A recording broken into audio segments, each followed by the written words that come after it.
ഇത് കേട്ട് ജാനകി ചോദിക്കും, ഞാനെങ്ങനെയാണ് അയാളുടെ ജീവിതം തകർത്തത്? മെൻ്റൽ പേഷ്യൻ്റാണെന്ന് മറച്ചു വെച്ച് അയാൾ എൻ്റെ ജീവിതം തകർക്കാനല്ലേ നോക്കിയത്?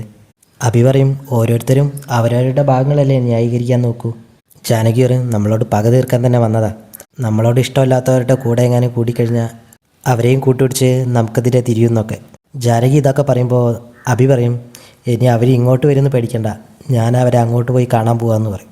നീ അച്ഛനോട് വാക്ക് കൊടുത്ത കാര്യം മുമ്പേ പറഞ്ഞിരുന്നെങ്കിൽ കുറച്ചു കാലം ഇത് മനസ്സിലിട്ട് നടക്കേണ്ടിയിരുന്നില്ല എന്നൊക്കെ അഭി ജാനകിയോട് പറയും. അജയുടെ ബിസിനസ് പാർട്ട്ണറെ ഇങ്ങോട്ട് വിളിക്കുകയാണ്. അജയ് അവരോട് ചൂടാകുമ്പോൾ അവർ പാർവതിയോട് കടം വാങ്ങിയതും അതിൻ്റെ ഉത്തരവാദിത്തം എനിക്കാണെന്നൊക്കെ പറയും. അതാര് കൊടുക്കുന്നൊക്കെ ചോദിക്കുമ്പോൾ അജയ് പറയും, പണം നിൻ്റെ കയ്യിലല്ലേ, നീ ഇൻട്രസ്റ്റ് കൊടുക്കണം എന്ന് പറയും. അത് ബിസിനസ്സിനുള്ള പണമാണ്, അത് ബിസിനസ് ചെയ്യാൻ മാത്രമേ എടുക്കൂ എന്ന് പറയും. അജയ് പറയും, നീ ഉണ്ടാക്കിയ എഗ്രിമെൻറ്റിൽ നിനക്ക് തോന്നിയതൊക്കെ എഴുതിയെന്ന് പറയും. അപ്പോൾ അവൾ ചോദിക്കും, പിന്നെന്താ നീ അത് ചോദ്യം ചെയ്യാതിരുന്നത്? അറിഞ്ഞു വെച്ചല്ലേ നീ സൈൻ ചെയ്തത്? നീ അന്ന് വിചാരിച്ചത് എങ്ങനെയെങ്കിലും പാർട്ട്ണർ ആവാമെന്ന് മാത്രമാണ്. നീ തരാനുള്ള കാശ് നിൻ്റെ ഷെയർ വിറ്റെങ്കിൽ കടം വീട്ടാന്ന് പറഞ്ഞു, എന്നിട്ട് അതിന് നിനക്ക് കഴിഞ്ഞില്ല. ഇനി കാത്തിരിക്കാനാവില്ല എന്നൊക്കെ അവൾ പറയും. നിനക്ക് തന്ന കാലാവധി തീരാൻ ഇനി 3 ദിവസം മാത്രമേ ഉള്ളൂ. അജയ് പറയും, 3 മാസത്തെ ഇൻട്രസ്റ്റ് ഞാൻ തരും, വെറുതെ അത് കളയാൻ ഞാൻ തയ്യാറല്ല എന്ന് പറയും.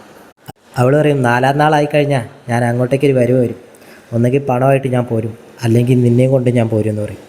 അജയ് ടെൻഷനായി നിൽക്കുന്നത് കാണുമ്പോൾ അപർണ വന്ന് ചോദിക്കും, എന്തൊരു ടെൻഷനുണ്ടല്ലോ. കാരണം ഞാൻ പറയാം, അജയ്ക്ക് ഹണിയുടെ കോള് വന്നു അല്ലേന്ന് ചോദിക്കും. അജയ് പറയും, ആ ശരിയാണെന്ന് പറയും. കാരണം ചോദിക്കുമ്പോൾ അജയ് മാർവാടിയുടെ അടുത്ത് നിന്ന് കടം വാങ്ങിയ കാര്യമൊക്കെ പറയും. കഥയൊക്കെ കേട്ടിട്ട് അപർണ പറയും, അജയ് അണിയുടെ ട്രാപ്പിലാണ്, ഞാൻ ജാനകിയുടെ ട്രാപ്പിലും, നമുക്ക് 2 പേർക്കും രക്ഷപ്പെടണം. അജയ് കേസിൻ്റെ കാര്യത്തിൽ ഇപ്പോൾ പഴയ പോലെ കോൺഫിഡൻസ് ഇല്ലെന്നൊക്കെ പറയും.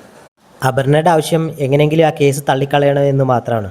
ഹണിയുടെ കാര്യം ഞാൻ നോക്കിക്കോളാം, പകരം അജയ് ചെയ്യേണ്ടത് നിരഞ്ജനെ തകർക്കുകയാണ് വേണ്ടതെന്ന് അപർണ പറയും. ഇതൊക്കെ തൊട്ടപ്പുറത്തുനിന്ന് നിരഞ്ജന കേട്ടുകൊണ്ടിരിക്കുകയാണ്. അഭിയും ജാനകിയും അവിടെ കേസിനെ പറ്റി ചർച്ച ചെയ്തുകൊണ്ടിരിക്കുക. അങ്ങോട്ടേക്ക് നിരഞ്ജന വരികയാണ്.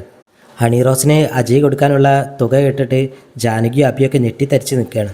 അഭിക്ക് അതൊരു വിശ്വാസമായില്ല. അഭി ചോദിക്കും, നിരഞ്ജന എന്തൊക്കെയാണ് ഈ പറയുന്നതെന്ന് ചോദിക്കും. അതിനെപ്പറ്റി നമുക്കൊരറിവില്ലല്ലോ എന്നൊക്കെ അഭി പറയുമ്പോൾ നിരഞ്ജന പറയും, അജയ് തന്നെ സമ്മതിച്ചു അതൊരു ട്രാപ്പാണെന്ന്. നിരഞ്ജന വീട്ടിൽ പോകുന്ന കാര്യം പറയുമ്പോൾ അഭി പറയും, നമ്മുടെ കേസിന് ആവശ്യമാണെങ്കിൽ നിരഞ്ജന വീട്ടിൽ പോയി നിന്നോളൂ എന്നൊക്കെ പറയും. ജാനകിക്ക് വിഷമാകുമ്പോൾ നിരഞ്ജന പറയും, ഏടത്തി വിഷമിക്കണ്ട, എന്നെ ഇവിടെ ശരിക്ക് പിടിച്ചിരുത്തിയിരിക്കുന്നത് അജയ് അല്ലെന്ന് ഏടത്തിക്ക് അറിയാലോ എന്ന് പറയും. ഇത് കേട്ട് ജാനകി അറിയും, നീയാണ് മോളെ ജാനകി ഏടത്തിയുടെ യഥാർത്ഥ കൂടപ്പിറപ്പ്. അപർണ കേസുമായിട്ട് ബന്ധപ്പെട്ട കുറേ കാര്യങ്ങൾ ഇങ്ങനെ മനസ്സിലാലോചിക്കുക, അച്ഛൻ്റെ ദയനീയാവസ്ഥയൊക്കെ. ജാനകി എല്ലാ കാര്യങ്ങളും വളരെ പ്ലാനോട് കൂടി ചെയ്യുന്നു. എൻ്റെ അച്ഛൻ ഈ പ്രായത്തിൽ കോടതി മുറിയിൽ ദയനീയമായിട്ട് നിൽക്കുന്ന അവസ്ഥ എനിക്ക് കാണേണ്ടി വരും. അളകാപുരി നശിപ്പിക്കാൻ ഇറങ്ങിയ എനിക്ക് എൻ്റെ നാശം കാണേണ്ടി വന്നു. എൻ്റെ അച്ഛൻ ഇവരുടെയൊക്കെ മുന്നിൽ തലകുനിച്ച് നിൽക്കാൻ പാടില്ല. എൻ്റെ അച്ഛൻ കണ്ണടയ്ക്കുന്നത് പടനിലത്ത് വിശ്വനാഥൻ തമ്പിയായിട്ട് തന്നെ വേണം.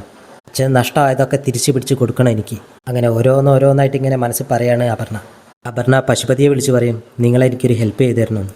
രാധാമണി താമസിക്കുന്ന സ്ഥലത്തെ ആയ മോളെ ഫോണിൽ വിളിച്ചു കൊടുക്കുകയാണ് രാധാമണിക്ക്. കോളെടുത്ത് ജാനകി അമ്മയെന്ന് വിളിക്കുമ്പോൾ രാധാമണി മോളെ എന്നിങ്ങനെ വിളിക്കും. ഇത് കേട്ട് ജാനകി ആകെ ഞെട്ടാണ്. ജാനകി അഭിയോട് പറയും, അഭിയേട്ടാ അമ്മ സംസാരിച്ചു, അമ്മ ഭക്ഷണം കഴിച്ചോ, കേൾക്കുന്നുണ്ടോ എന്നൊക്കെ ചോദിക്കും. അപ്പോഴും രാധാമണി മോളെ എന്നിങ്ങനെ ആവർത്തിച്ചുകൊണ്ടിരിക്കും. ജാനകി പറയും, ഞാൻ നാളെ രാവിലെ വരാം, എനിക്ക് അമ്മയെ കാണണം, അമ്മ എന്തെങ്കിലും ഒന്ന് പറയാമെന്നൊക്കെ ജാനകി പറയും. ഇത് കേട്ടിട്ട് രാധാമണി മോളെ അമ്മ എന്നൊക്കെ പറയും.